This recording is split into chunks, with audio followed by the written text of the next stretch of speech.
over Bologna. John McGinn, and a second goal from John Duran in that game. Girona, big night for them as they beat Slovan Bratislava, the underdogs from Spain. Juventus beaten at home, but well, that's not in the PSV Eindhoven won. Real Madrid with this second half flood of goals tonight, winning 5-2.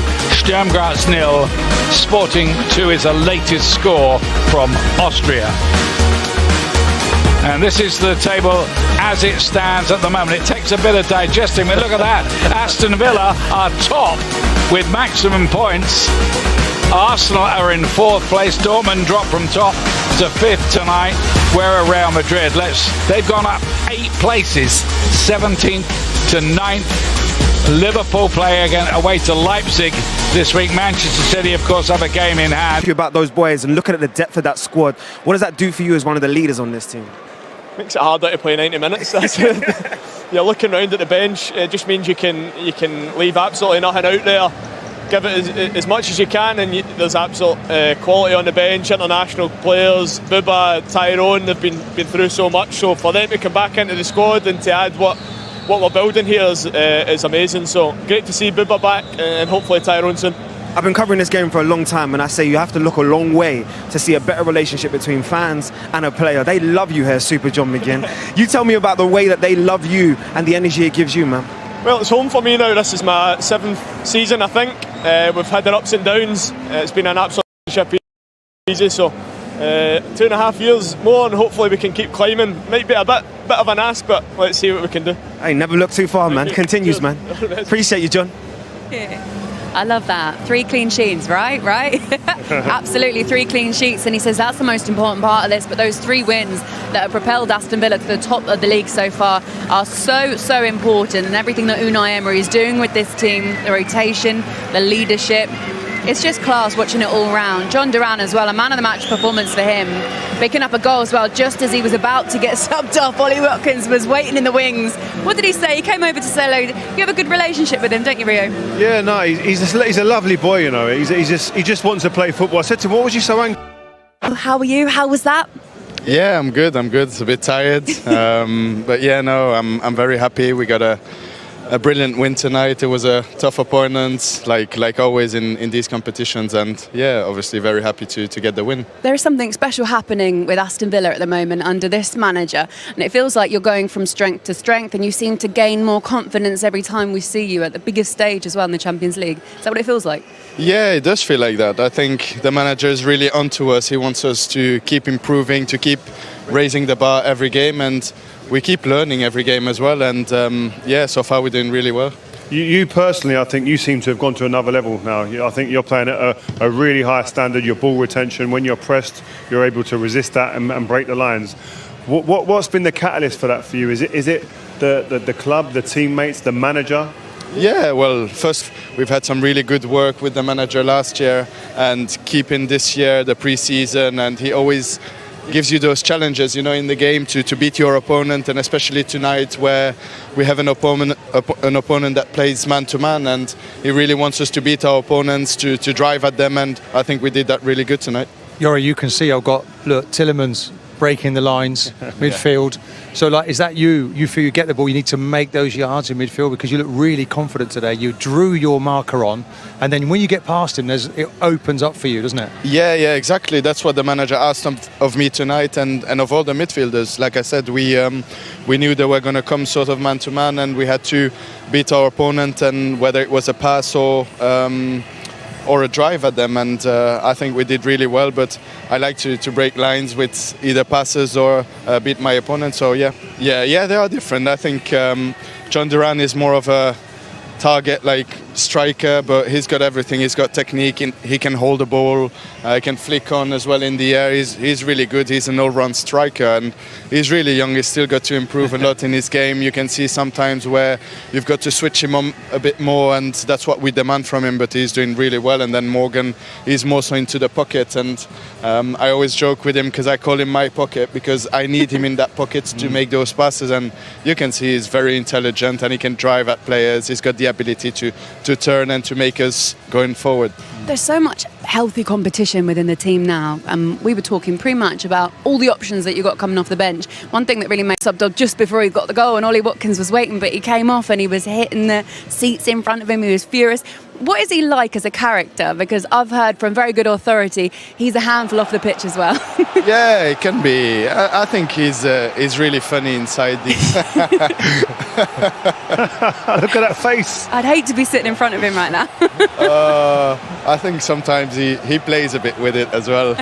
But no, listen, he's It's interesting. The manager doesn't react, does he? No, the manager doesn't care. I think he's almost happy, isn't he? That exactly. He knows everyone wants to play, and it's part of the game. And what about you guys and your expectations of the Champions League? Because I think it's fair to say not many people would have thought after 3 games that Aston Villa, having just come into the Champions League, would be top of the table, and that is really impressive. Yeah, it is impressive, but we've just got to keep going, keep enjoying every game, and we've got still some tough fixtures coming up, so we just got to keep ourselves both feet on. There's a few Spurs away, Liverpool away. Yeah. So, easy games for us. Nice easy games. Oh. No, not really, not at all. So but I think they're just going through the gears at the right time, and everybody coming available. Kamara coming off the bench, I thought he did really well actually when he came on. Really nasty injury. McGinn back from a hamstring. So it's all looking really rosy for them. Competition for places. Maatsen at fullback, getting flying forward, look really composed. Luca Dini's looking over his shoulder now, and as a manager, that's what you. Timing of it was good as well, like, just to settle. Not that they had any nerves, but they put so much pressure on in the first half. They really needed that goal. They were rewarded by it, and then obviously John Duran as well, proving exactly what we're saying. He can be such a tricky player to play against. Rio getting the second goal. Yeah, he can, and this is a really well-worked goal. I think Carlos with he may be even stronger than you. I don't think you can allow it. So I'm the defender, and the forward gets his... Calm down, Martin. The forward gets his hands on you. I'm immediately separating. I want space. Then I can step in front, and then it's about anticipation, and it's not about physicality. It's about reading it and being quick on your toes and anticipating the situation, giving yourself that yard. The moment he's got his hands on me there, like this, and we're fighting, and he's maybe arguably stronger, he then becomes the man in Dortmund. More games tomorrow, of course. We'll see who next gets maximum points. Okay, right, well, let's find out who the orchestrator of that game was, of course, Unai Emery, and exactly what he thinks of his team's performance. He's been speaking with JD Dyer. I know you're locked in because you're still probably thinking about what a great performance it was for you tonight. But when we spoke at the beginning of this week, we spoke about consistency and wanting to keep those standards. I say to you now, 3 games, 3 wins, 3 clean sheets. So how does the boss feel? Good evening. Yes, we are playing seriously. We are playing focused, responsible, and the team is progressing, being mature. Break their press man-to-man. And we had chances the first half. Of course, we conceded something the first 15 minutes, but we reacted very well. And I think Champions League is very difficult. Europe is very difficult. We were speaking before the match and the dressing room.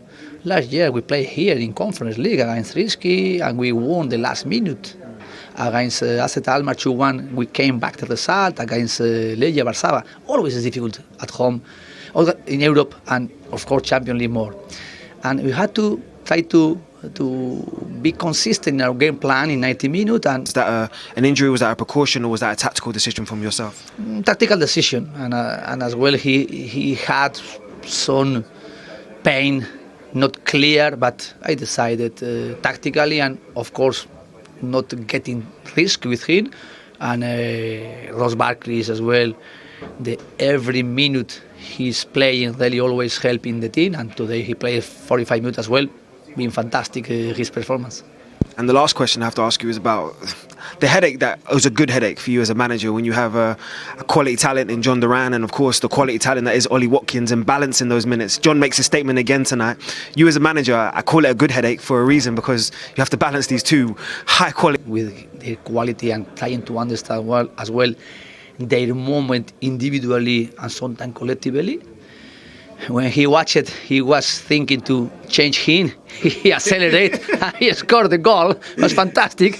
And he was asking me more because he's thinking he could score more goals. But okay, you did a very good work, and the next time is the next minute is for Watkins, and keep going. I like that you enjoyed his celebration. Thank you. Quality as well was. Okay, Unai Emery really enjoying his time in the Champions League with Aston Villa, and so he should. It's coming up to 2 years. It was 2 years yesterday that Steven Gerrard lost his job here, and eventually, of course, Unai Emery's taken over. And look, the stats speak for themselves. He's just been having time about Unai Emery, but I feel like we can't say it enough. How impressed have you been with what he's done since he got here? Yeah, it's nothing short of a miracle, really. I think they were a team that were kind of lost. And then all of a sudden he's reinstilled a confidence, a belief, not only in the players, but you feel it now in the stadium. You walk around here and there's a genuine belief that we can come here in this stadium and be comfortable that we could beat anybody. I think Ali said it in commentary. This Villa team could beat anybody on their day. And I agree with him. I don't think they're a team that you're going to say they're going to win this or win that comfortably. But you would say on any given day that because they've got players who can hurt people and they've got a great way of playing, they have a great structure, they all know what they're doing. Tielemans here again, the orchestrator, the dictator, confidence that, you know what, teams are going to be saying, I don't know if I want to come to Villa Park and play these boys because of the way they are at the moment with the confidence. They're hard to play against. And one thing I would say is the resilience. They have tough moments. They had tough moments in the first 15, 20 minutes today. Weathered the storm, had it again in the weekend before, went 1-0 down and came through that. So it's not only when they're going well, even when the times ain't so good, they still manage to be calm. And like he said in his interview, there's a maturity beginning to come through into the team now. It's quite remarkable, really. Their best league finish for 28 years last year. He's got to 50 wins in 90 games. That's the quickest any Villa manager's ever done that. He's got the best win rate, over 55% win rate. Quietly, he's taken this club back to the big time. It's been 42 years. For some reason, I wasn't allowed to work that night. I really wanted to be here. You know, you see the Peter Wibbs and all the old guys and Gary Shaw, you know, condolences to his family, you know, what a part he played here. It's all coming back again to Villa, and nothing changes here. This pitch, you always used to love, I mean, Rio loved playing here. I did as a home player. Only lost once. There's something special about this stadium, and now they've got a special manager who's putting together, I mean, what he's putting together. They were fourth in the table, fourth from bottom in the table when he took over the job 2 years ago. That's incredible what he's doing right now. I think his CV as well, Laura. I think his CV goes before him as well. The automatic respect, the trophies he's won, the way his team's played, and he can talk with utter conviction in that change room and say, listen, you lot follow me. That's what he said. You lot come here, gather round and listen to what I'm saying, because he has the history, he has the way that he's played his teams and beat big teams and won trophies around Europe. These guys can only do one thing and follow, and they're going to have a chance with this to win. culture everywhere. Yeah. You've got a good mix as well, I think, the experienced players and also the youngsters that are coming through, the likes of Morgan Rogers, who again was brilliant tonight, Ramsey too. Look, it's all going quite well for Aston Villa, really, isn't it? Another great win for them tonight. You two have been great. Really enjoyed your company. Thank you. Thank you, Laura. Yeah, nice to have you back, Martin, after obviously the awkwardness. I'm joking. You've obviously been naughty. That has done really well in the league till now, and also last season in the Champions League. So we know it was a difficult away game, but what pleased me a lot is what you just said, that we controlled the game for a large part, except for the last 15 to 20 minutes, where we definitely needed our two centre-backs, Virgil and Ibu, to keep a clean sheet, and also our goalkeeper in two big moments. And that was, in my opinion, unnecessary. If we would have left this place with a draw, then I would have really felt that we lost something, because in the 70 minutes before, maybe except from the first 10, we dominated the game. Ideally, you have all your first choice players available for every game in a season, but obviously with Alisson out injured, Caoimhin Kelleher is in the spotlight. How fortunate do you feel to have a second choice goalkeeper as good as he is? Yeah, very fortunate. It's also a normal thing at a club like ours, that you have for every position almost two very good players, and we are very lucky, we are happy that we have two excellent goalkeepers, especially because Alisson was out last season. He's been out this season again, so that makes it even more important that you have a second choice like that. But it's not only him, it's also other players that maybe haven't played that much this season or were not always in the starting lineup that showed up today as well. So it's good to see that we can do it with more than 11 players. We need the whole squad in a tough season like this. Yeah, I imagine Nunes, one of those players who obviously came into the starting 11 tonight. That goal, the way he snuck in to tap it home, is that one of his strengths, his desire, his hunger to score any kind of goal when he's on the pitch? Yeah, I think it was you who asked me before the game, what do you expect from him? And I asked for the goals, maybe more than one, but he gave us one. But the lead up to the goal, I think Cody Gakpo was also important with Mo, again, with an assist. So it is a team goal, and I would have loved the one from Cody to go in, because that one started all the way back from the goalkeeper playing through their press. If that one would have gone in, I would have been even more happy, because it was the 2-0, but especially because of the style of play. But it's good and pleasing to see that Darwin did a very good job today. This week was seen as a real tough test, with 2 difficult Premier League games either side of this Champions League match tonight, but it's 2 wins out of 2 so far. If you make it 3 wins out of 3 on Sunday at Arsenal, will the expectation of what you can achieve this season just go up a notch? We first have to play that game, and we know how tough an opponent Arsenal is, especially in their own stadium in the Emirates. And we've faced them this season before in our USA tour, where both teams were not having all their players in yet. But Arteta have done an amazing job here in the last few years. So we know, like against Chelsea and like today, we have to be on top of our game to even have a chance to get a result. But we will do everything to get that, of course. Well done tonight. You're welcome. Yeah, congratulations to Liverpool and Arne Slot. A really good start to the season, and also to life in the Champions League this season too. Next 10 fixtures for them get slightly tricky. Obviously, you've got Arsenal at home, and then Brighton, no easy match there. I mean, as you keep going down as well, it gets really difficult. You've also got ManCity in there, and then the derby at the end against Everton. Mac, let's come to you first with your thoughts on them. Well, they're more difficult than the teams that they faced, of course they are, but there is a lot of home games in there. They've got of course, they've got Leverkusen and they've got Real Madrid to come, but they are at home, so that's easier. Less travel, of course, across Europe. There's going to be difficult games like there is all across the Premier League. But who's to say Southampton away, who are struggling at the minute, is going to be an easy game? You know, that should be a difficult game. They have got Brighton at home. They've got Brighton away in the Carabao Cup, as I said. So a lot of hard games, but you know, they seem to just brush them off at the moment, haven't they? You know, they beat Chelsea, which is great. They've had a wonderful evening tonight. You know, get them back on the plane, get them home, get them prepared for Sunday, and we'll wait to see what Arsenal teams turn up, who's fit for them, and then they'll go again, and that's all you can do, really. Rio, Arsenal not in the best run of form at the moment heading into this. They did get a win last night in the Champions League, but it wasn't a very convincing one, and obviously a loss in the Premier League too. Where do you think the balance of that tie stands at the weekend? Who goes in as favourites? I think on form, momentum, I would say 100% Liverpool. I think they're the team that you look at and go, they're in a better position. I think injuries, Arsenal at the moment seem decimated in that sense, and they haven't got the momentum at the moment. So they're not firing on all cylinders. They're not the Arsenal of last season at the moment. So I think Liverpool, I think the tide has turned a bit right now. We're only a few games into the season, but right now here, I would say Liverpool. It's very strange, isn't it, that we're talking about tides and momentums because we're so far in. But if Liverpool win, they go 7 points clear. City have got Southampton, I think. You expect them to win. No disrespect to Russell Martin's team.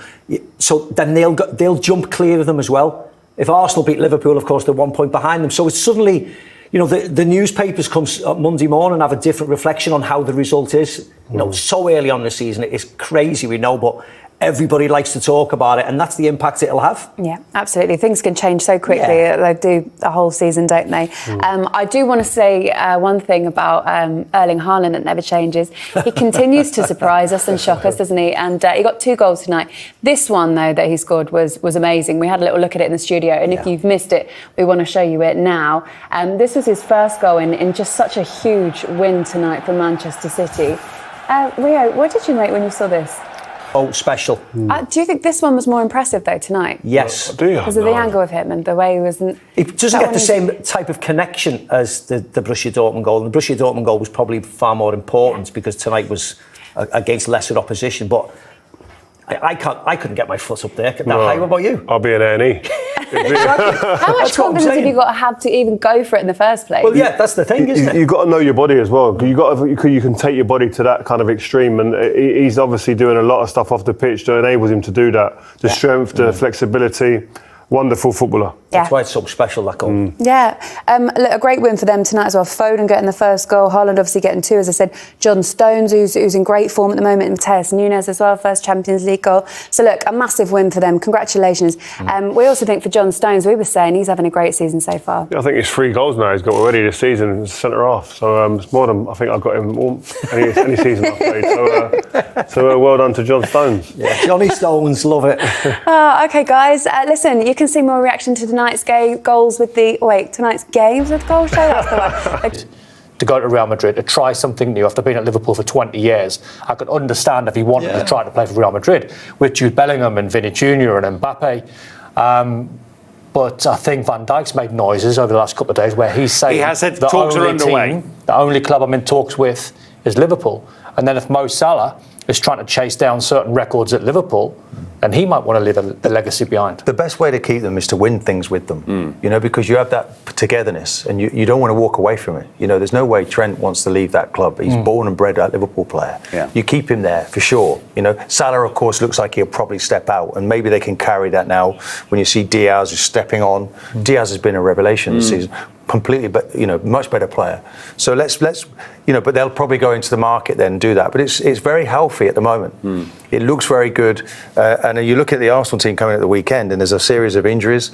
Arsenal looking laboured last night. He's panicking. He's panicking. Extra 24 hours. You panicking? But no, I always back Arsenal. The Scorpio never panics. He's panicking. He's always panicking. It knows when it's been deceived.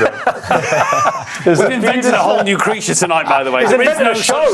He's invented a show here tonight. He has. Scorpio, starring Martin Keough. He's You used to get much of a word in edgeways with Eric on the telly in France, Leroy. He looks like he talks a good game. Yeah, he's great tonight, so they can be proud of that, and it puts them back on the road again. 4 points now, it's healthy. Yeah. Another big game coming up for them, which is maybe they can get some points from. Definitely, I think there's 3 in their next young boys, few. young boys. It's Leipzig next, but the Sturm Graz young boys and Zagreb maybe. And I think it's Zagreb, yeah. So winnable games where you can pick up points and you can be right in the mix. I think it was very interesting when he spoke there, Brendan, talking about the Dortmund game. So that obviously when he's replayed that and watched it again, there's a little bit of scar tissue there. And he said like a little bit of courage. He went, at this level, you've got to grow with experience. But I think that performance tonight against an Atalanta side who'd created, I think, 26 shots, who, to be fair, if they had scored 1, would have scored 2 or 3.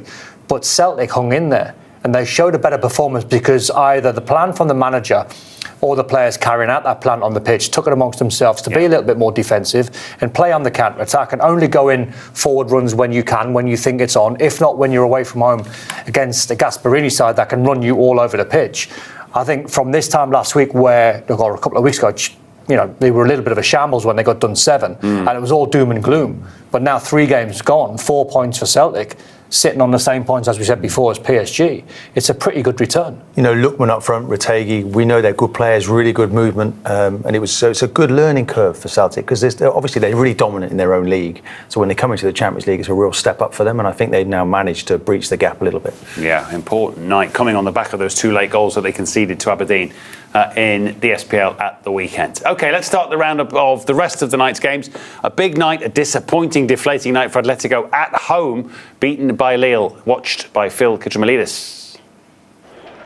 Atletico Madrid's 11-match unbeaten record at home in the Champions League coming to an end in stunning fashion, going down 3-1 here to Lille. Diego Simeone's side started well, taking an early lead through Julian Alvarez, who scored his first Champions League goal for the club. And if Alex introduced some of the big-name players in real trouble, Lille absolutely flying.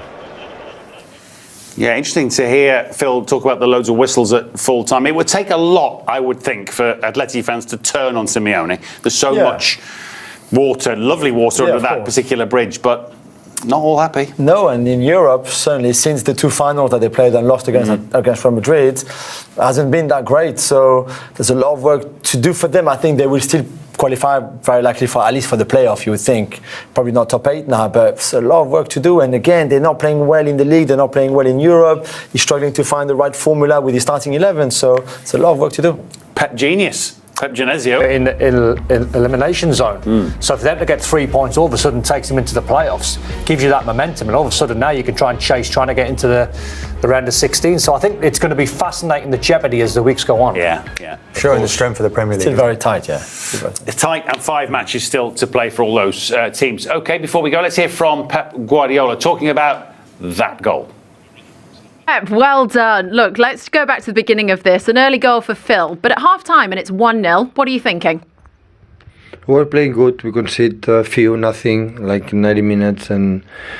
But, I didn't expect Sparta Prague defense so deep, because the games against Salzburg, and Salzburg and Stuttgart, they play, offensively and try to do it, but the defense so deep is difficult. The moment we break the game with 2-0 was better. Should we talk about these goals tonight? Because they were quite spectacular, to say the least. I mean, Phil got us going, but then Erling Haaland, an acrobatic back heel. Could you believe your eyes again? Listen, I saw the game when the ball came in, but look at that. No, it's unbelievable. The athleticism in that to get his leg that. Joe can have an exceptional pass. This one, Joe make an incredible pass, and look again. Is quite similar. But unbelievable. I don't know which one is more difficult. Maybe you have to ask him which one. For me, I'm pretty sure. For you as well, both are so difficult. Yeah, I think he's pretty happy. He's also said apparently post-match that if and when Erling Haaland can't do what he does so uniquely, John Stones is his striker. Oh, not surprised. Johnny Stones, on fire. 2 in 2, John. Oh, Johnny. The new Scorpio. The new Bobby Moore. Another Scorpio? Yeah. Is he Scorpio 2, John Stones? No, there's only one Scorpio. Oh, is there? Haaland, yeah. He's unbelievable. Unbelievable. Literally unbelievable. Scores more goals in October than he does in any other month. Thank you, thank you, Mr. Keogh. Honestly, you just give him that conference, of course, at Panatinaikos. I'm looking forward to Lens, Shamrock, North versus South. I'll be in the studio for that one. And New Saints from Wales take on Astana, who've made quite the trip from Kazakhstan to Shrewsbury. That among the late kickoffs in the conference. So lots and lots to look forward to. But in terms of Mourinho, I mean, sometimes the calendar and the draw and everything just falls as it should, doesn't it? Just up perfectly. Against Erik ten Hag. Yeah, and you saw how in great form he was today in his press conference, obviously, talking about his season there when they won the Europa League and finished second. And that maybe he could get a medal and a bonus if City were docked some points from that season, and then United end up winning the title. Like typical and vintage Jose Mourinho. I mean, we can talk about whether he still got whatever he had that made him the special one in terms of winning trophies, but he never fails in front of a microphone. Does he? No, that's of course if they are breaking the rules, and if it is retrospective. But overall, I doubt that. But it's a great quote. Isn't it? He's been a great manager. Is he past his best? Will we ever see him again in the Premier League? I don't know. Well, he's hinted that. He wouldn't be averse at the right point. I'm sure. I think he wants to get back. He would have put this date in the diary months ago. Yeah. Man United. Yeah. He would have put this in. He would be looking forward to this. You might see the Porto celebration if they were to win it as well. The little run down the touchline. Do you remember all those years ago? Yeah. Do you think there'd be a little even the old coat might come out again, Still quite warm, I think, in Turkey this time of year, Martin. I'm not sure the big coat. Doesn't matter. You've got to get into costume. The cloak. Let's see what happens. The Mourinho. Right to mention Lens, though. Yeah.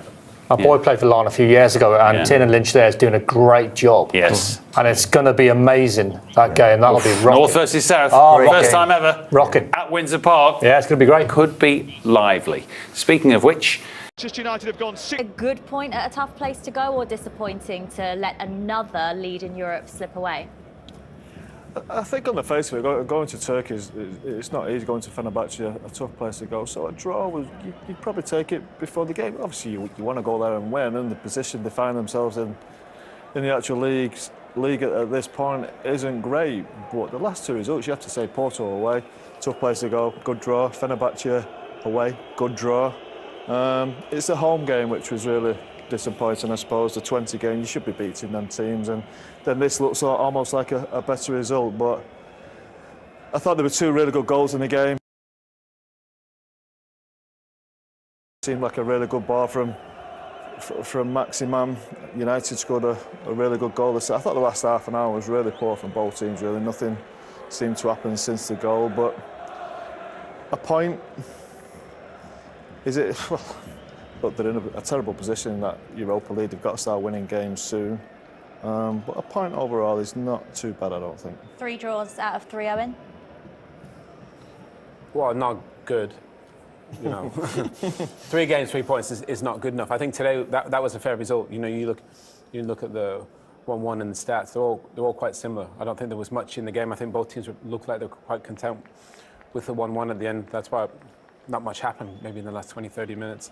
I think it's a fair result. I don't think right now United can expect to go there and win a game like that, especially with some of the injuries that they have. So 2 goals, Mourinho getting sent off, and of course a 3rd draw in the Europa League for Manchester United this season. And the Europa League continues with match day 4 in a fortnight. We are going to be bringing... Game, I thought Fernabache were in control of most of that game. It wasn't until Fernabache scored that they decided to sit back, and United then had most of the possession, had a couple of half chances. I suppose I think Garnacho had an half-decent chance from the edge of the box, but never really looked like winning the game. We felt right from the start when the team was picked, it took away the chance of winning the game, and like we said before, they're not really in a position to pick and choose games. Yeah, I think I'd have to agree, but I think he's worried about Højlund. He knows he needs him, you know, and obviously maybe, I know it was a brilliant performance against Brentford, but he probably needs him for West Ham on the weekend, so maybe he thinks he needs to rest him because of, you know, his previous injuries. But I definitely would have played Casemiro. Mazraoui, they tried that as a 10. You know, he did okay, but I don't think it's something they'll go back to. I thought Ugarte played really well. I thought he looked really good. But offensively... Take a look at the goals then, starting off with Eriksen, who scores the opener for Manchester United. It's a good team goal, isn't it, Paul? Yeah, it is really good. Ugarte, I thought, probably had his best game for United as well. He played the position really well, I thought. Some good tackles, lovely way to pass there into Eriksen. The 2 wide players are the most dangerous players, more so in the first half, I'd say. You'd really fancy to come and score, and he stroked it away lovely. That's a great goal, a really good goal, especially in Europe, on the counter-attack. Scores, you mentioned, Fenerbahce dominated most of the ball. That was their first really attack, I think, for United in the 15th minute. You know, really well done from Ugarte, but a great counter-attacking goal, which you need away from home in Europe. But then Fenerbahce... You got to stop the cross. Sam Maximan puts in a brilliant ball. It's literally perfect, and a really good header. You know, can Onana maybe come out? I think the ball's almost too low. I think if he collects it, it's almost kind of knee-high. But we saw this against Porto. Stop the cross. Stop letting people cross the ball. Make him go down the line on his weaker left foot. It's too easy. You know, picks out a brilliant ball. To be fair, you have to say that goal was coming. The Ugarte block and the 2 Onana saves. But just stop the cross. That's too easy. And to be fair, it was a really good goal from Fenerbahce. I agree. I think Darlow's guilty of that quite a bit, Owen. And it's, you know where Sam Maximan going. He's not going to cross it with his left foot. He's always going to cut inside and hit it right foot. He's got to be more. He's got more urgency about it. Get to him, stop the ball, because you know they've got a dangerous centre forward in the box. And if he hit a good ball like he did, could Onana come for deal with it? But really good ball, I think, and he's not going to miss from there. Could the defenders have done more as well?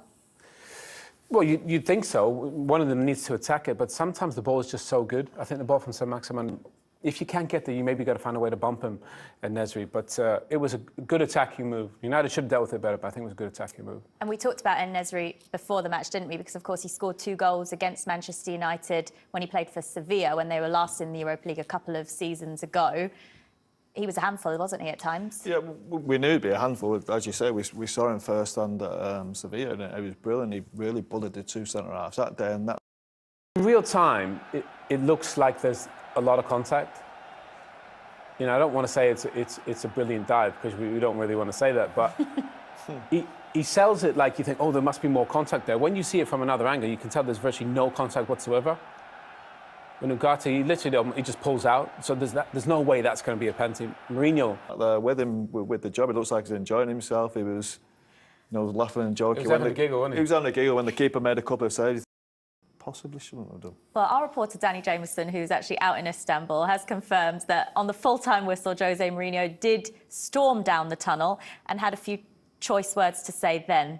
Not very nice language is all I can say. I can't repeat what he said, Owen. Go on, Jules. We've been trying to figure out if we can say it in another way, but I don't think we can. No, but to be fair, football is a disgrace is basically what I'll leave it at. Yeah. Well, it was better than that. I don't know why it was better though. than that. If he sees it again, he knows it's not a penalty, Yeah. surely. He obviously wants it, Danny. He said he wasn't really that bothered about when, obviously. Yeah, he's desperate. You can tell by his reaction, he obviously was. Jose, will he be happy with a draw? Aside from the fact that obviously he said all that stuff, we've seen that he's been emotional tonight, but actually getting a draw against Manchester United with this Fernabache side, will he actually be fairly pleased with the result? I think he'll be all right with it, yeah. I mean, they're on 5 points now. They're in a decent position, obviously better than Manchester United. I thought they played okay, and I think he'll probably say that was a fair result in the game. United had spells, Fenerbahce had spells. He's got a good team there. Tadic and Dzeko and Nesri, Sam Maximin. Got a lot of good attacking players, Fred and Amrabat. So I think he'll be quite content. And obviously he gets into the knockout phases. You don't want to come up against a Mourinho team because he's just so good in these moments. Okay, well, we're going to take a break, but when we come back, we hope to hear from both managers. Despite the fact Jose Mourinho was sent off, we're going to hopefully be hearing from him after the break and also get the thoughts of the Manchester United manager on what's another point for him in Europe. 3 draws in the Europa League so far this season. We'll be getting his reaction after this.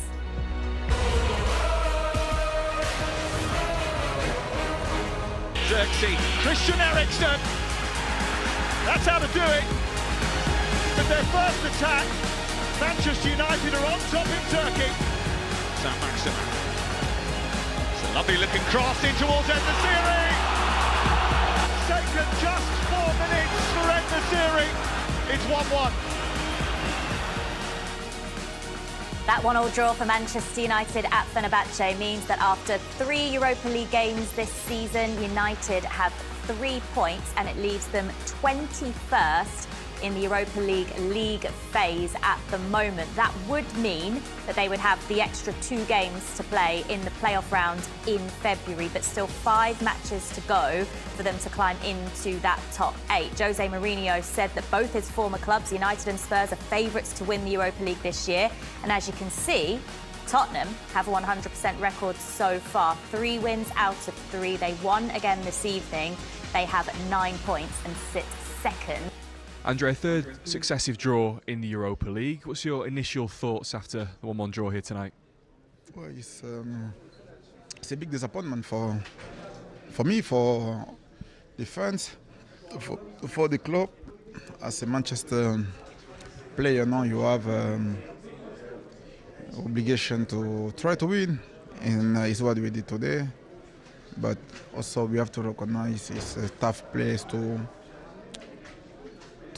win, and yeah, we didn't win. At least we didn't lose. So not happy, of course not. But we move on. We are big guys. We take responsibility. Me, the first one, and we go again. In the context of what you just said, being a difficult place to go, your manager asked you to play smart today. Do you feel like you did that, particularly after conceding the equaliser? You seem to be able to calm things down as a team. The manager asked us to play smart. He said to us before the game that because of the atmosphere, he had to play smart and manage the game really well. Do you feel like you did that particularly in the second half?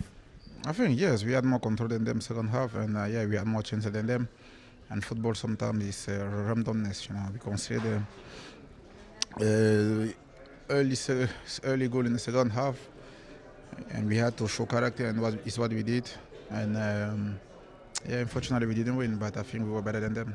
There was a big moment just before. So today we are going back angry because we came here to win, even if we play against a very tough opponent.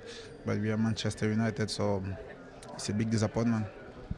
When the team was announced, we were a little bit surprised to see Noussair Mazraoui playing in midfield. How often have you practiced that this week, and how did you feel it worked tonight? I think every player who are wearing this shirt are able to play any position, and Mazraoui is one of them. He did a good job for us, and yeah, we're happy with him. We're happy with his performance, and he used to play there when he was younger. So I think sometimes we have to be pragmatic, with the red cards, with injuries. So player needs some time to step up, and it's what Mazraoui did. And it was brilliant for the team because the team need him there. So yeah, I'm happy with him. Appreciate your time. Thank you. So happy with the team, disappointed with the overall result, Andre Onana's saying, but really, if you look at particularly the first half with that double save, Paul, he kept his team in it, didn't he, at that point? He did, yeah. He was a real positive. You know, a bit more of an attacking player for Fenerbahce to really threaten Manchester United squad. They never really got near it after that, and United were probably the more likely team to go on and win the game.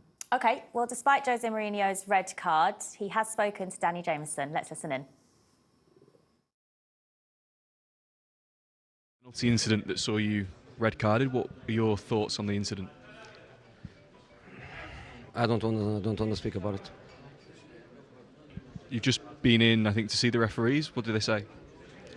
He told me something incredible. He told that at the same time he could see the action in the box and my behavior on the touchline. I congratulate him because he's absolutely incredible. His peripheral vision during the game, 100 miles per hour, he had one eye on the penalty situation and he had one eye on the bench and on my behavior. So that's the explanation he gave me. That's why he's one of the best referees in the world. Have you had the chance to watch the incident back? Do you still think it was a penalty? I watched the incident, I don't speak about the incident. The game as a whole... The game as a whole got a point against Manchester United. No, they got a point against us. They got a point against us, not us against them. We played amazing. I was telling the players, if we play like this in the Turkish league, we destroy every team. Because of course we played against a team that is a superior level than us. Of course the Premier League has more quality, more intensity, more pace, more everything. I think my boys did an amazing match. Probably in England people will speak about 2 or 3 players of Man United that didn't play. You don't know how many of us didn't play. Because as a start we have 4 players out of the Europa League list, and then we also had injuries, and then we had to finish the game with a centre back playing right back, a right back playing left back. We had to do a crazy puzzle, but our performance was extraordinary. I couldn't ask anything more from the players. Onana made 2 incredible saves in our fantastic initial period because we started the game so well. They scored in a situation where we knew that they could, because the pace of the wingers and the arrival of the midfield players was something that we knew that they could hurt us. But I think we had a phenomenal performance. To say it all, we saw you talk to Andre Onana just a moment ago and called him man of the match. Come on, he saved the result. My goalkeeper didn't make a save. He made 2 impossible saves in 10 seconds. I think he's the most decisive player in the result. Of course, he didn't make 20 saves, but he made 2 saves that incredible. Onana can do it. I do want to ask you about the way Manchester United set up. Were you as surprised as we were to see Nazer Mazraoui playing as a number 10 in midfield? He can, and the coach knows him well. The coach coached him in Ajax. In Ajax, he played in that position. I think I understood what he was trying. Zirkzee is a striker that I know very well from my Italian time. He's a striker that drops back all the time, attracting defenders or no. Then the wingers to attack the space, and Mazraoui is also a runner. He's also a guy that can attack spaces. So I know also the English media. I know that you are going to say Man United didn't play well, but I think it would be fair to say that we did an extraordinary match and we were better than them. So good result for Man United. So overall, pleased with your evening's work? Yeah. Appreciate your time. Thank you, Jose. Good to see you. He's just brilliant, isn't he? Particularly that explanation of speaking to the referee and that red card, Paul. That was better than the game, that 5 minutes, wasn't it? We'll have another 10 minutes of that, please. No, as I said before, it looks like he's got his bit of mischievous back about him, doesn't he? And it was good to see that version of Jose, the one we seen at Man United a few years ago, which wasn't that great. But yeah, as he said, he didn't go on to speak about the incident. He knows after watching it, it's not a penalty, but his explanation of the referee was brilliant. Are you surprised at how complimentary he's been about Erik ten Hag's Man United tonight? I don't think he was he? Well, no, he was actually in the pre-match as well. You know, in terms of he sees what they're doing. At the end of the game, sorry, you said we dominated the game. We should have won the game. No, but he was saying how he could see what with the plan with Mazraoui and stuff. I'm glad he could. But I think often before sometimes you'd proper give a jab, wouldn't he, here and there? I think, yeah. He was being very. But nice, maybe that's because he's happier. You know, he looked like he looked happy. Yeah. That interview was amazing. The way he just put the referee away there. That's why he's one of the best referees, because he's got two eyes looking in two different directions. I mean, that's only he could. We'll probably get fined for it, but he doesn't mind now. No. But it's nice to see him be so complimentary about his team as well. You know, because obviously they've had some issues in the league. I think they're fourth in the league, but. They played well today, and I think he realised, you know, they could have won the game if it wasn't for Onana. But I still think a draw was a fair result in the game. And his take on it is that United actually got a point against them. It's interesting to hear his take on that as well. Yeah, well, I think he's right. Look, their keeper didn't make a save, and that was true as well. United did look dangerous at times. Scored with that first chance, didn't they? To score with the first chance, yeah. And that was the first probably kick of the game they had after, what was it, 14, 15 minutes, I don't know. And look, Fernabache were really good, and they're a good team. I think what's the word? He steps his team down a little bit. He doesn't give them enough credit, really, for I think what they are comparing to Manchester United. Look, Manchester have got players missing. He's got a load of players missing. As he said himself, the Mazraoui in the number 10 has been spoke about. Didn't see it happening. I didn't see that working.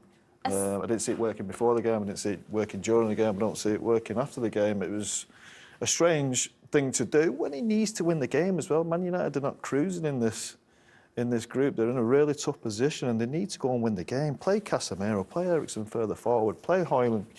He's not in a position. He needs to win games. He's in a period of pressure where people are having a go. He needs to win games, so play your best players. Have you seen any improvement this season in style or performance under Erik ten Hag, Paul? No, not yet. I think they have played in spells where they've looked okay. They have missed a lot of chances as well. But I think league position tells you everything. And I'm talking about both leagues, 11th in the Premier League, 21st in Europa League.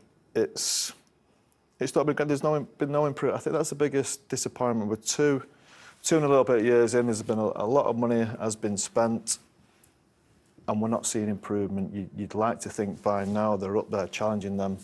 Top three teams are, Liverpool, City, and Arsenal are ahead of most of the teams. You'd like to see them getting even a little bit closer to that, but it doesn't feel like it. I do actually think on Saturday they got closer to having the best team out, which has been a while. I think Luke Shaw still needs to come into that. They've got the young lad, Lenny Yoro, who will probably come into that Manu back into the midfield. The manner of it, the performance tonight, do you think that keeps that confidence with the squad? I think when you take, say, the 2 points, Porto and Fernabache away, it showed that we are a team who's hard to beat. And we showed it again today, so we can take confidence again from this game and take this up into the lead to West Ham. Do Manchester United need to be more than just difficult to beat, though, in Europe? We have to win, and as I said, we came again in the position to win. We created the chances, but we have to be killing more, and we let the opponent get away with a point. Jose, there's only one place to start, the penalty incident that saw you red-carded. What are your thoughts on the incident? I don't want to speak about it. You've just been in, I think, to see the referees. What did they say? He told me something incredible. He told that at the same time he could see the action in the box and my behavior on the touchline. I congratulate him because he's absolutely incredible. His peripheral vision during the game, 100 miles per hour, he had one eye on the penalty situation and he had one eye on the bench and on my behavior. So that's the explanation he gave me. That's why he's one of the best referees in the world.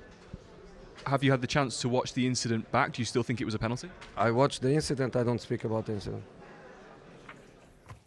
Jose Mourinho box office as ever. We'll go on to him in a moment, but let's talk about a phrase that Erik ten Hag used. He said, you know, we're hard to beat, but You know, United have only got one win in their last 11 in Europe. And what's even more worrying is that in their last 3 games in the Europa League, they've been leading these games and then they've gone on to draw. That is a very worrying trend. You mustn't have watched the Spurs game back, and you mustn't have watched the Liverpool game back when they were torn to shreds. Better over the last couple of weeks, I think it stemmed from the Villa game, where it wasn't a good game, to be honest. It was quite dry and it was a hard watch, but at least they got a 0-0 draw, and it set them on their way to being a little bit more defensively solid or hard to beat, as he said. But you can't help but come away from the game thinking that's 3 games in Europe now and not win a game, 3 draws. So you can technically lean on unbeaten if that's the way, if your glass is half full, that's absolutely fine. I thought the performance for the first 20 minutes, 25 minutes was quite good. Yes, when you're playing away in Europe, you've got to manage your game because you know Fenerbahce are going to come out and strong because they bring that heat and they bring that intensity early on. After the first sort of 5-10 minutes when they rode that, I thought they controlled the game pretty well. I thought they were good in possession. I thought they sustained long periods of not creating chances, but looked okay. They didn't look under threat. But the second half, we've seen this before with Man United. They seem to sort of sit off when they've got a lead. They surrendered it, got it back to 1-1, and then you just can't go through the gears to try and win a game then.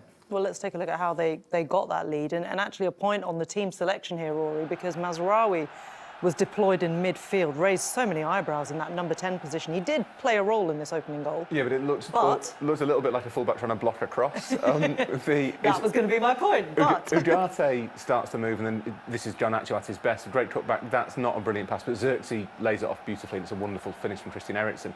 Mazraoui did okay. He is a fullback, but he is a very technically gifted fullback. He has that creative edge to his game, even when he's playing deep. So you can Casemiro, Antony on it. Would any of them have been, played Casemiro deeper, maybe moved Christian Eriksen forward? Could Antony work as a 10? It might, at this stage, it kind of might be worth a shot. I think when Erik ten Hag throws them cards up in the air and they land on Mazraoui as a number 10, that's not the game plan. That's not the thing going forward, relying on Mazraoui to play number 10. If that was Mourinho, you'd be saying he's making a political point by playing Mazraoui there. I don't think Ten Hag is, but it did feel like a very strange, quite willful decision. I thought the performance, like Don says, was basically okay, and you can build on what Ten Hag said and said, look, they've been to Porto and drawn in quite chaotic circumstances. They've been to Fenerbahce and drawn. Those aren't bad results in Europe, but the overall picture for Manchester United, it's not enough to be hard to beat. This squad cost a lot of money. Absolutely. That's not what they're in it for. Yeah, absolutely. And I tell you what, you talked about the sort of opening exchanges in that first half, and Manchester United did okay, but they did allow Fernabache to get a bit of a bite, didn't they? There were a few chances in that first half for Fenerbahce. I mean, Ugarte was... Yeah, I think there was a period of about 10-15 minutes in that first half where United really struggled to contain Fenerbahce. And look, there is a lot of quality in Fenerbahce's side. It's slightly ageing now, and Dusan Tadic, even Alan Saint-Maximin, who's been in Saudi for a little while and then back in Turkey now. These are recovery run that from Ugarte. It is a brilliant recovery run, but there were these chances, and by the time half-time came around, you sort of sensed that United might be quite glad of it. Just Onana was superb. United, there's not many, but what I have to say, Onana stepped up, I think, this season. I think he's looking like the goalkeeper that Man United bought. He's looking a lot more confident. He's looking solid. I think when he came in, I think that all the talk was how good he is with his feet. And sometimes psychologically you can over sort of play that move and think, well, because I'm so good with my feet and that's what everyone's talking about, I'm going to do it even when it's not on. Now I think he's going a little bit more secure with his passing. He's doing the basic things a little bit better.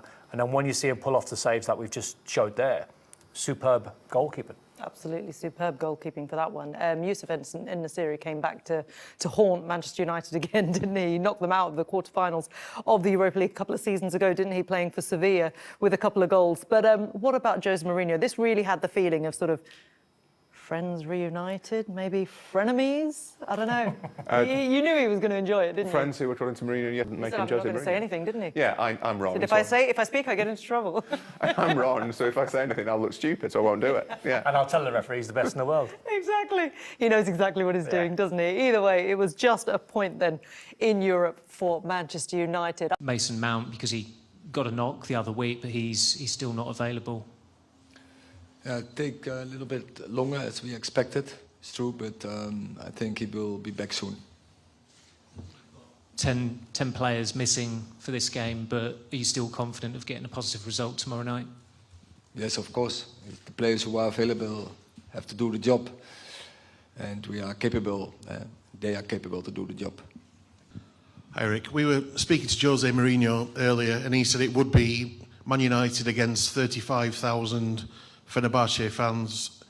How much of a test is it for your team to come through that kind of environment, that kind of hostility, particularly without Bruno in the team tomorrow? Yeah, I think we have enough players in the team. They are so experienced, so our team is experienced. We faced such situations more often. So yeah, I think we're looking forward. It will be great ambience. That's fuel for the team. It's a really challenge, really so motivation, and yeah, it's really good for us. Sorum Erik Ten Hag'a olacak. Manchester United'ın Avrupa Kupalarındaki son başarısı Jose Mourinho ile gelmişti. Bu sebeple yarın Mourinho'nun Fenerbahçe'sine karşı oynayacak olduğu karşılaşmada farklı bir motivasyonları olacak mı? Teşekkürler.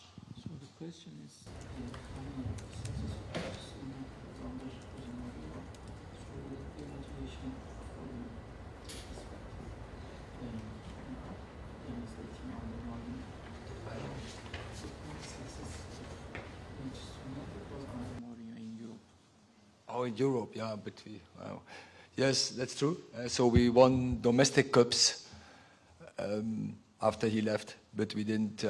Man United didn't win in Europe, and it's also for us is a target what we want to achieve, and yeah, we have a big opportunity this season.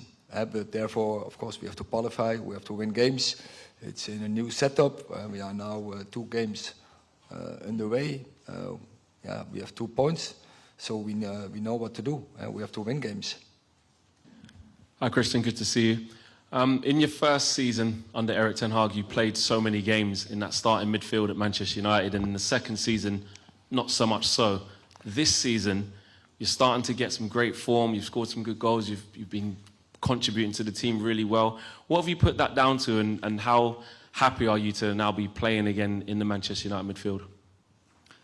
No, yeah, I think every season is different. I think some seasons you play and some seasons you don't. And obviously with the injuries I had, was a bit in and out at the time in the last 2 seasons, but I've always been available when I'm fit. And of course, like I said, I enjoy playing for United in midfield, definitely. Of course, as a player, you want to play as much as possible, but in the end it is a manager who takes the decisions on who's playing, and you do your best when you can. How difficult it is, depending on what tactical setup we've had. So on the weekend, we're in a 4-4-2. We like to deploy a 4-2-3-1. For you, do you feel you're best as a 6, as a number 10, as a number 8? Where are you most comfortable in that midfield? First, you know our tactics, or 4-4-2? Yeah, like it. I think for me it doesn't matter what system you're playing. I think every game is different. I think every game you're going to see a so-called 4-2-3-1, 4-4-2, 4-5-1. You're going to see all of it, I think, in times on the game and in the game, but I'm just happy where the ball is. Eric, one of the criticisms that Jose Mourinho levelled at United when he left the club was that they weren't considered an elite European team any longer. That hasn't really changed. Why do you think you found it so difficult to win games in Europe, and how close are you to getting them back to that elite level? This season we just started. We have 2 draws. First season, I think we won a lot of European games. So last season, obviously, it was for domestic and also in Europe. It was a difficult journey, but we are confident. We're confident we are capable to do this, to win games, and in the Premier League and in Europe. Christian, have you played in Turkey before? And is the atmosphere here different to most other places? Every game that I've been to here, the atmosphere before the game, for a long time before the game, is quite intense. Yeah, I have played in Turkey. It's a lot of years ago with Denmark, when Aston team against Turkey. So I know what it's like to play in Turkey. But obviously I missed Galatasaray last season, where I think we saw close by how the atmosphere could be, and I think the Fernabache game tomorrow will be very similar. But like the coach said, I think we enjoy playing in these environments, and I think when you, after a few minutes of the game has been going on, I think just continue playing football. And yeah, it's nice that people are following it and giving it a bit of a good atmosphere at the same time. Sorum Erik Tenege olacak. Trabzonspor, Çiğdem Günal. İstanbul'a hoş geldiniz hocam. Geçtiğimiz sezon sonunda takımınızı FA Cup zaferine taşımıştınız. Ama bu sezonki biraz kötü olan başlangıcın ardından biraz eleştirilerin odağı olmuş durumdasınız. Fenerbahçe'de de istediği gibi çok iyi bir başlangıç yapamadı. Dolayısıyla Mourinho da bu ara biraz eleştirilir durumda. Bu maçın hem sizin için hem teknik direktör Mourinho için kritik bir öneme sahip olduğunu düşünüyor musunuz? Teşekkür ediyorum. Yes, and Mourinho and I, we won a lot of trophies in the last years. But you have to prove yourself every year, and when you don't win, we are always under criticism. And we know that we are experienced enough. Professional football is about winning games. When you don't win games, then the criticism is coming. But in the end of the day, we know also it's about how you are in the end of the year. And Mourinho is so experienced, he will lead his team to his best form and will be successful, and so we will be. We are convinced that we are in the right direction, that we follow the right path, and we will achieve what our targets are. Sorum hocaya olacak. Öncelikle Türkiye'ye hoş geldiniz. Mourinho bugün basın toplantısında Manchester United ve Tottenham'ın Avrupa Ligi'nde favori iki takım olduğunu söyledi. Siz Fenerbahçe hakkında ne düşünüyorsunuz? Fenerbahçe is a very good team with a lot of good players. We know some. Fred, long time at Manchester United, very experienced. We won with him the Carabao Cup. Soufiane Amrabat, we won with him the FA Cup, very experienced, also very good in World Cup. Dusan Tadic had a long history with him at Ajax, won also a lot of trophies with him. So they have so many experienced and good players, and they have an experienced coach. So yeah, this is a very good place. We will not underestimate them, but also not overestimate them, and we have to play our own game. As we said, we love to play in this environment. We're really looking forward, and we're always looking forward against good teams, because therefore we became professional footballer to go for these challenges. Christian, following the match against FC20, you spoke and you said it wasn't right for Manchester United to not have the same desire as the FC20 players. Have you noticed a shift in the spirit and the mentality in the dressing room since that game? Yeah, I think I have. I think the confidence obviously is a big part. I think when you draw, when you lose, I think the confidence is down a bit. And I think also when I spoke at the time was probably here at the moment after you felt like you were winning the game and you lost, or you felt like you lost, but it was a draw obviously. But I think since I do feel like the group is getting together, and yeah, we played some good games since, and obviously we want to win every game possible. And when you play at United, I think it's the aim, and that's what we're going to go for no matter what. Do you still want to play here next season? I know, obviously, your contract is up at the end of the season, and there's talks that you might be leaving. Would you still want to play at Manchester United next season if the contract was there? Yeah, more or less, it's not really up to me. When my contract runs out, I think it's up to the club and the position. But no, I really enjoying my time. I have done for the last few years, and I still do. So when the summer comes, I think if the offer is there from them, I'll definitely take it serious. Thank you. Eric, as already been mentioned, you're missing quite a few players for tomorrow night's game. But this is a competition that offers a route back into the Champions League. How complicated is it for you to juggle or attack this competition, given the injury situation? It is complicated, but it is never easy. That you know on forehand, and we have to deal with it, and we will deal with it as a team. We have to cover many games in a short time, and yeah, we will do that the best as possible. We have to progress. I think we made a good step, and now we have to follow up tomorrow, and then we have to go again on Sunday. But yeah, players like to play football instead of do training, And so for the players, is this the best? It's the best way it is. So many games coming up, and as team is also an advantage. As long as you have players available enough, then that you can construct a team and that you don't have to go into big risk, injury risk, then it's the best to play games. And at this moment we have time. Yeah. Because it looked like they were going to get that goal, and you don't want to go in at half-time 1-1 and then coming out obviously into the second half. But listen, it was a perfect start. Yeah, it's a perfect, you know, you go away to a place like Fernabache and it's a hostile environment. Great goal. We want to see more Garnacho running at the full-back. You know, he's got loads of space. He's taken on his form from the weekend. And obviously, Mazraoui in the 10 set it off for Xerxes, and Xerxes set it off. And it's a great finish from Christian Eriksen. But we need to get hold of the ball, and we need to get a few extra passes and just take the sting out of the game. Obviously, now we've got half-time, but second half, we need to get going again. I mean, speaking of the creation of that goal, as you just mentioned there about Garnacho, the goal started off with Xerxes having that great pass, seeing that space there to Garnacho, who then managed to obviously get the cross into the box there. And as I said, Mazraoui set it. How important was it for obviously the amount of players that then decided to get into that box? It seemed like something they've been working on in the training ground. You have to. When you've got Marcus Rashford and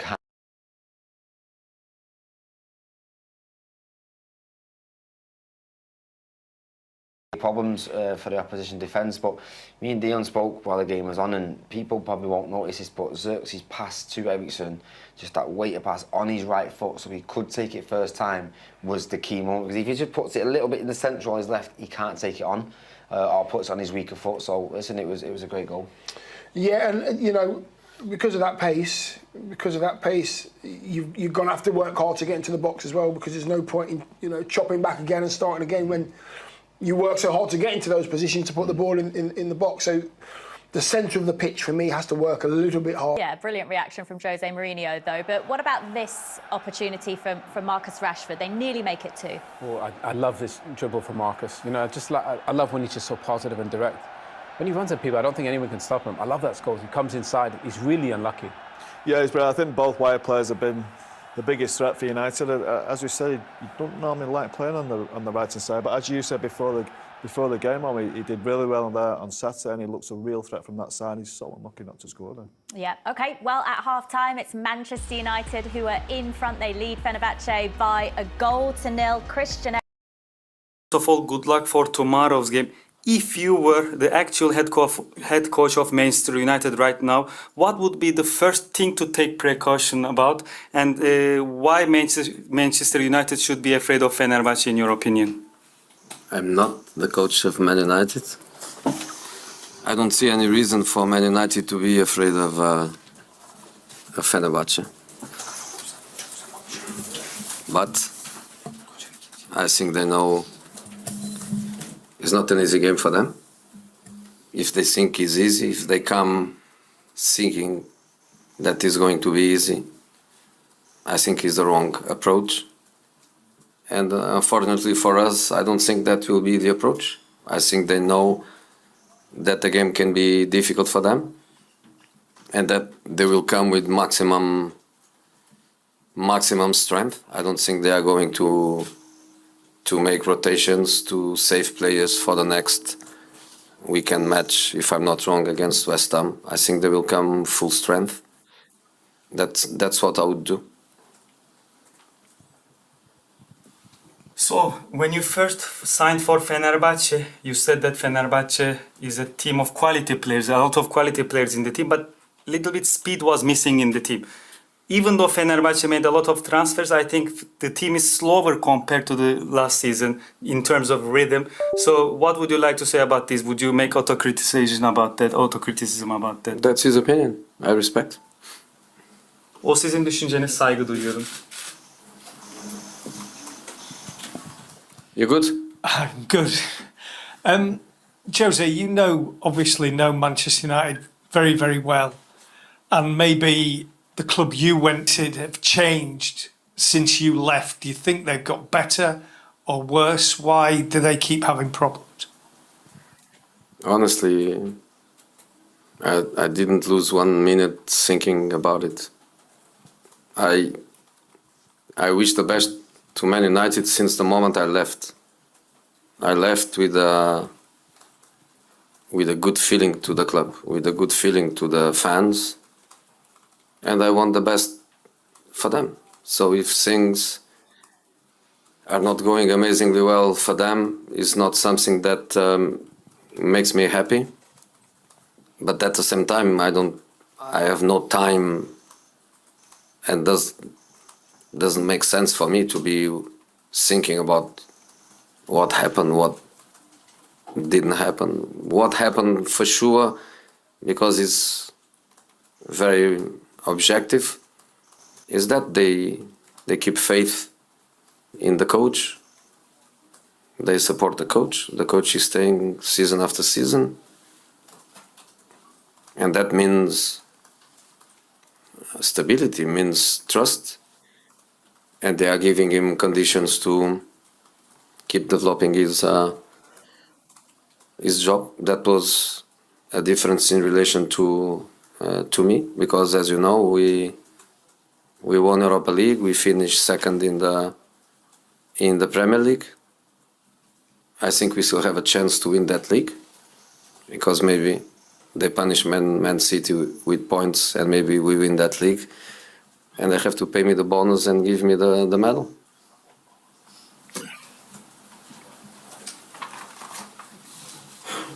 So first of all, good luck for tomorrow's game.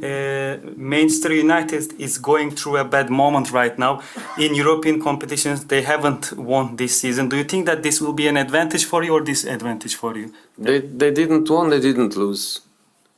And in this format where everybody tries to figure out what we need but nobody knows, I think every point that you get is always a difficult point. To play in Porto is not easy. To get a point in Porto is not easy for anybody. And we also played against Twente. Of course, the world expect ManUtd to beat Twente, especially at Old Trafford. But it was a difficult game. What I can say is that one thing are the results that Manchester United is having, and another thing is the potential of the team. Potential of the team is high, and I think the 2 draws in Europa League don't favor us, but also doesn't make a huge difference. In the end of the day, this new format will always allow that the top teams are going to qualify. No problem for a top team to lose 3 or 4 matches out of 8, because then they will win 3 or 4, they will make 12 points easily, and they qualify. So I think they are in a stable situation. And if I have to say now which are the 2 biggest candidates to win Europa League, I think it's easy. ManUtd and Tottenham is easy. Premier League is a different level of quality, is a different level of intensity, is a different level of pace, is a different level of tactical culture, is a different level of everything. So I think tomorrow we are going to play against one of the 2 strongest teams.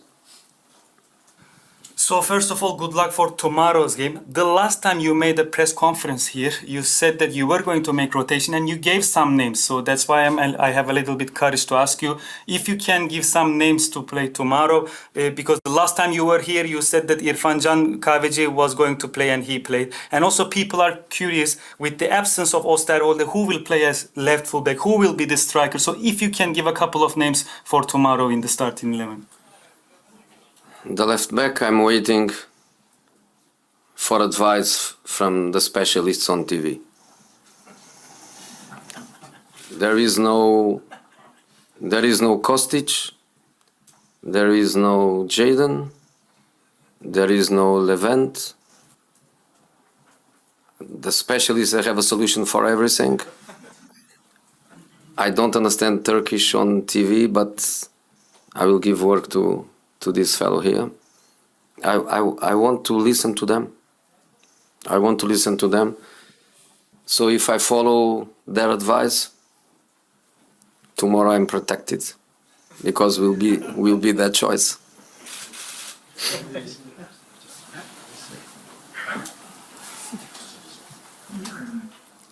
Sol bek için belki de televizyondaki uzmanlardan tavsiye alırım. Çünkü Kostić yok, Jadon yok, Levent yok. Ama o uzmanların her şeye bir çözümü var. Ben Türkçe anlamıyorum ama şimdiden buradan size bir iş vermiş olayım. Dinlemek isterim sizi. Çünkü eğer sizin tavsiyelerinizi alırsam yarın korunmuş olurum. Çünkü seçimi siz vermiş olursunuz. Maybe Szymanski.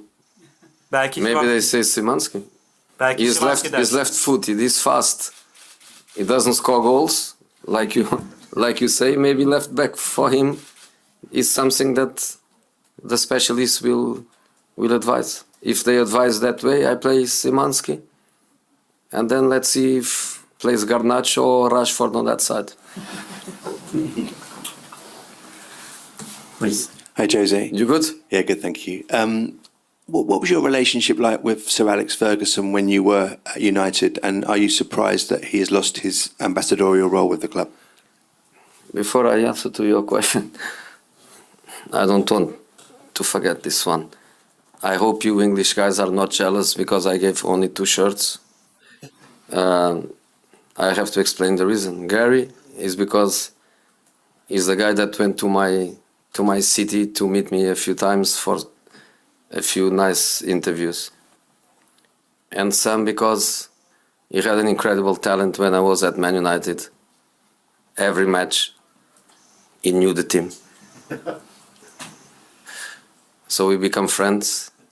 I'm not saying I'm not friends with you other guys.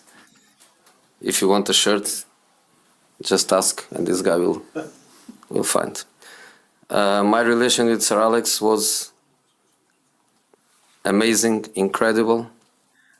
And when my Netflix documentary comes out, you will know more about the reason why I have so much respect for him. The ambassadorial role, I really don't know in depth the situation, but doesn't matter why, doesn't matter what. Sir Alex has the most important thing, which is the love and the respect of every ManUtd fan around the world, and that is more important than ambassadorial role, is more important than a few pounds that he can make and he doesn't need. The most important thing is the love and the respect that every ManUtd fan has for him. Hi, Jose.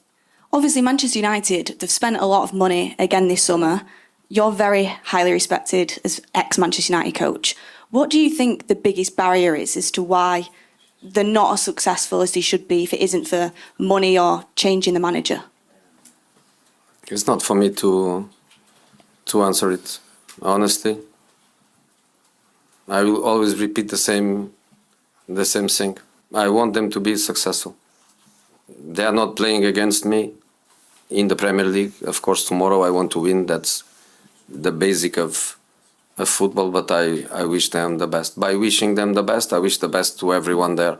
The coach, the players, everybody. I know that only 3 or 4 players are from my time, not many. But I wish them the best. And I repeat, maybe you English guys, you think I'm bluffing, you think I am playing, how they used to call it, mind games or whatever. I'm not playing anything. They have a better team than the results are showing. Of course, I study them the maximum I could with my staff, with my analysts. We watch everything in the Premier League. We watch everything in the 2 matches, Twente and Porto. There is work there.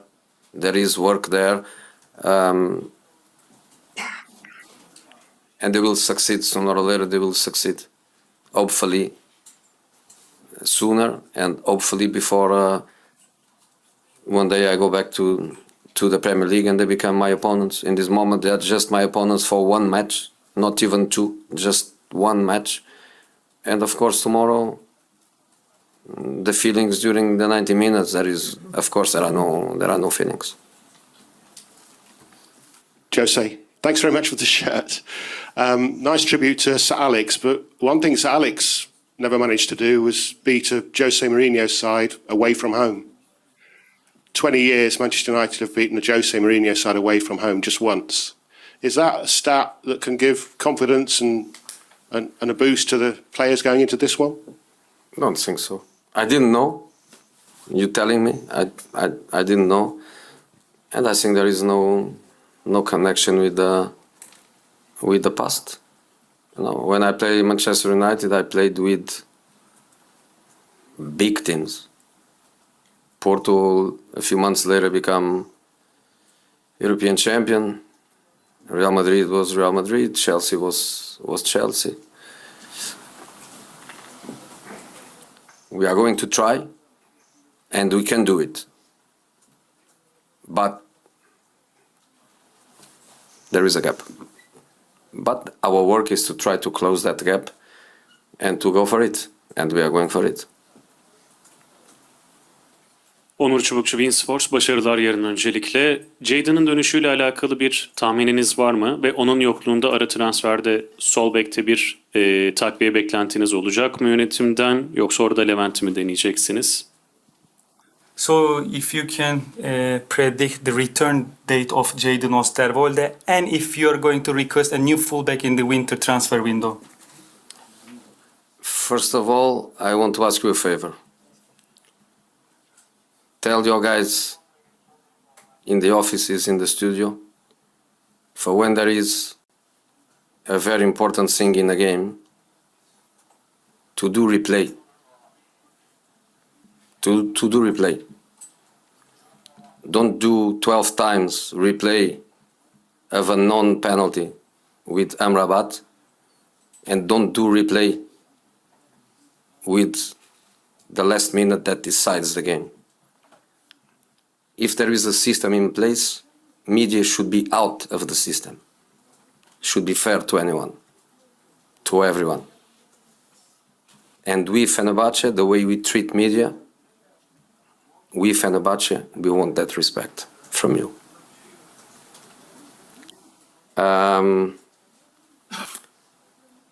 The question was? If you are going to request a new fullback in the win, or are you going to try Levent? Jadon, I am honest. I'm not optimistic that he can play a match this season. For me, in my mind, the season is over for Jadon. You know, if he can play one match in the season, I would be happy because I'm expecting 0 matches. So if he comes, let's say, beginning of May, and he still can play 2-3 matches, for me, would be a bonus, because in this moment I don't expect anything from Jadon. For the remaining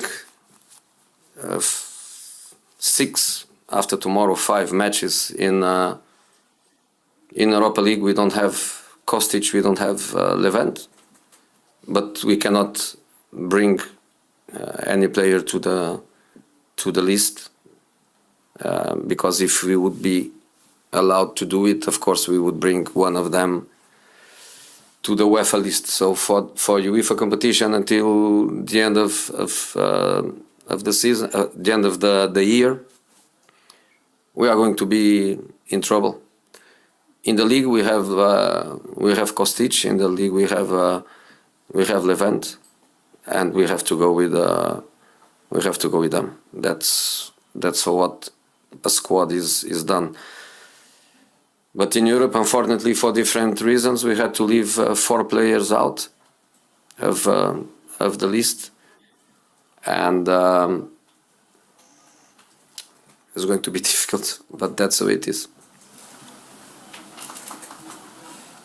Basın toplantımızın sonuna geldik. Teşekkür ediyoruz. Thank you very much. We play ManUtd, we need 35,000. What? You don't understand? We win Manchester We United. cannot play 11 against 11. We need 35,000 behind us. 11-11 kazanamayız. Yarın 35.000 kişinin arkamızda olmasına ihtiyacımız var. Wasn't in the squad. Injury news for tomorrow. Philip Jorgensen, is he okay to play? Yeah, he's available and he's going to play. And ManUtd wasn't in the squad on Sunday. Was that because of a injury, or was he just left out? No, just a technical decision, and yeah, no more. He's here with us and he's available for tomorrow. Gentleman at the back.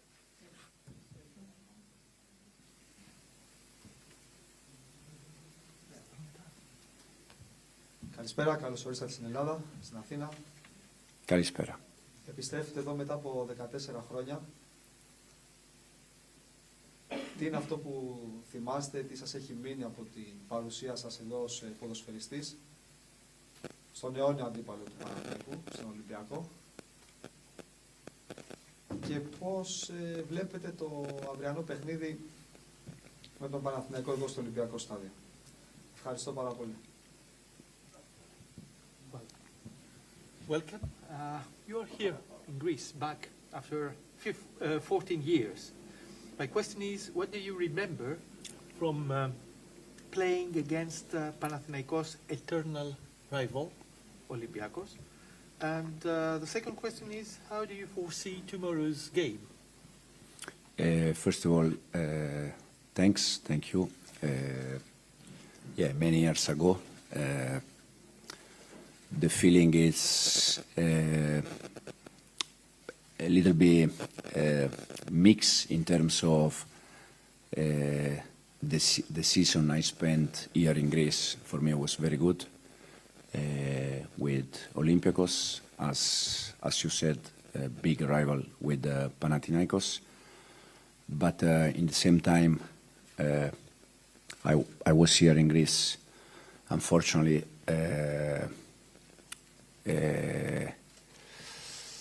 After I lost a friend inside the pitch when I was at Seville, and the first game we played after that, I mean, we were already here in Athens playing in this stadium, and just in that day, one of our teammates passed away, Antonio Puerta, so it's a bit mixed feeling.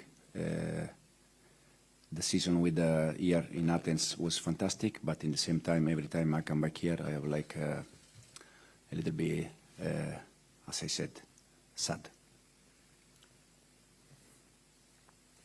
Ευχαριστώ πάρα πολύ, φίλε. There was also the second question. How do you foresee tomorrow's game? Tomorrow game, yeah. Tomorrow game, yeah. Tough game, for sure. Panathinaikos is a very good team. I watch different games with new manager, so for sure will be a tough game. Better Jack.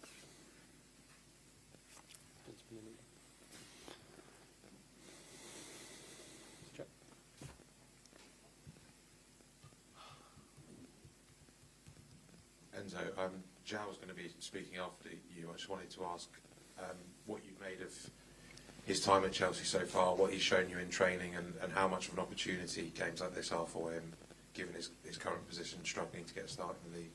Yeah, Joao, since he arrived, he is doing very well with us. He's doing fantastic. I don't have nothing to say about Joao in terms of bad things. Everything I can say are good things. The only thing is that we have Joao, but we have also more players that unfortunately they are not playing, but not because they are not doing well during the week. It's because the one that they are playing in this moment, they are doing very well. And the only thing Joao has to do is to continue to work in the way he's working, and hopefully soon we can give him more minutes and more chances. Hi Enzo, how are you? Obviously there's no Reece James or Malo Gusto here, but there's no Josh Akimpong as well, and there's been a bit of news about him this week. That have you been told that you're not allowed to use him until his contract situation is resolved? No, to be honest, I feel a bit shame for Josh because I think this kind of games could be an opportunity for him. I had a chat with him personally about 3 weeks ago about his situation, and the chat we had was a very good chat, positive chat, but since that moment I didn't speak with him again, and as I said, it's a shame because I really think that Josh is, I already said many times, that for me potentially he can be top player. He's still 18, so he's still very young. So many things can change for him. But in terms of potentially future, he can be very important for Chelsea. The only thing is that is so important for the club that our intention is not to lose him. So the first thing we need to do is to find a solution about his contract, his future. But the most important thing, I think, at this age is that they get minutes, they enjoy, and they play football. And it's bad situation in this moment for him. I don't know the people that try to solve the problem, if they are helping him or not. But the only thing I can say is that I really like Josh, and I would like to have him here with us, but it's not possible. Gentleman at the front, please. Coach, buonasera. Buonasera. Το πρωί που ταξίδευα από Κύπρο, είχα δίπλα μου δύο οπαδούς της Chelsea από το σύνδεσμο της Chelsea στην Κύπρο και παραπονιόντουσα γιατί ο Πάλμερ δεν είναι στην ευρωπαϊκή λίστα. Αν μπορείτε να το απαντήσετε αυτό. Και δεύτερο, λένε ότι τα τελευταία παιχνίδια δέχεστε εύκολα γκολ, ακόμα και μετά από την ισοφάριση με τη Liverpool, αμέσως δεχτήκατε γκολ. Αύριο με 50-60 χιλιάδες κόσμο εδώ και το πάθος του Παναθηναϊκού να κερδίσει, θα μπορείτε αύριο να μην δεχτείτε γκολ. Ευχαριστώ. Well, I'm coming from Cyprus, and while I was traveling, there were two guys sitting next to me, and they were part of the Chelsea Association, or Fans Association. So the question is, firstly, why Palmer is not in the European list? And my second question is that in the last games, we have seen that Chelsea is letting in easily goals, even with Liverpool, we saw that. So the question is, with a stadium full of fans tomorrow, do you think that you are going to avoid letting goals in? First of all, the reason why Cole is not in the squad, I already said many times, is because we try to protect some of our players because injury or because different reason. So this is the first one. And the second one, I think I'm not agree that we are conceding easy goal. I think we are conceding goal like all the rest of the clubs in different way. And tomorrow with the full stadium, hopefully we are not going to concede goal. Hi Enzo. So I know you've been asked quite a lot about Mudryk in recent weeks, but it's very interesting for people, and they're wondering when this guy could fulfil this potential that everyone knows he has, and when do you think that might happen? Will it happen? And what's he not doing that he needs to do to get in the squad, let alone the team? When, I don't know. The only thing I can say that we try to work with Misha every day, and hopefully he can get better and better after day by day with us. And it's more or less like Joao is doing well. The thing is that in this moment there are also more players that they are doing well. The important thing in this moment is for him and for the rest is that when they get the chance, they take it. Last couple will go Liam and then gentleman. Hi Enzo. There are a couple of youngsters in this squad, Sam Raksaki and Shiminuka. What have you seen from those two in training, in development squad games, and what do you think they can bring to this group? Yeah, they have been with us already for different sessions. Sam is good profile, midfielder. He can play all the midfielder. He can play a little bit between the line. And the other one, we use him, Shimi, we use him as a striker and as a winger. I think they are good profile, young one, and will be a good experience with them to stay with us. And also we have Tyrik that is with us, that is already doing very well with us. More or less, I think it's like Josh. It's good to have him with us because hopefully we can give him some minutes, some chances, and they can grow and they can make different experience. Thank you. And then we'll finish with the gentleman in the black jacket. Κύριε Μαράσκα, καλώς ήρθατε και πάλι στην Ελλάδα. Θα ήθελα να σας ρωτήσω, η ατμόσφαιρα στα ελληνικά γήπεδα την οποία έχετε ζήσει ως παίκτης είναι αρκετά διαφορετική από ό,τι στην Αγγλία. Εδώ οι φίλαθλοι, ειδικά του Παναθηναϊκού και των μεγάλων ομάδων, είναι λίγο πιο εκδηλωτικοί. Αν σας απασχολεί αυτό στη διαχείριση του υλικού των ποδοσφαιριστών σας και χωρίς φυσικά να θέλω κάποια τεχνική ανάλυση του αγώνα, να μας πείτε ένα θετικό και ένα αρνητικό σημείο αγωνιστικά για τον Παναθηναϊκό που εσείς έχετε εντοπίσει στην ανάλυση. Σας ευχαριστώ πολύ. Welcome to Greece again. You know that the ambience in the Greek stadiums is quite different in comparison to the British ones. Here the fans are much more expressive, if I can say so, in Greece. And my question is, if this, do you think, will affect you? And my second question is, you have done an analysis of the team of Panatinaikos. According to you, which are the positive and which are the negative points? Yeah, first of all, I'm from Italy, so I know that it's very close to Italy. It's similar. As you said, it's different environment, but it's nice. I don't think tomorrow environment is worse or better than Anfield last Sunday. So I think the player, they are quite good to deal with that. And then, as I said, Panatinaikos, there are some good players. Like, for instance, I was in Leicester last year. Tete was there 2 years ago. So I know something. And then there are different kind of player that they are good player. So also the manager was in Seville. So I think overall, like all the club, they have good things. There are some problems. So we're gonna try to do our best and try to compete in the right way tomorrow. Okay, we'll end it there. Thank you, everyone. Enzo, job well done tonight in Greece. What do you make of the performance? A good performance. We struggled a little bit first half, especially at the beginning. Then we made some adjustment. It was much better. And overall, I think we deserve to win the game. You changed your team, as you have done in previous games, and you must be pleased with the competition for places and how everyone's taking the claim when they come into the side.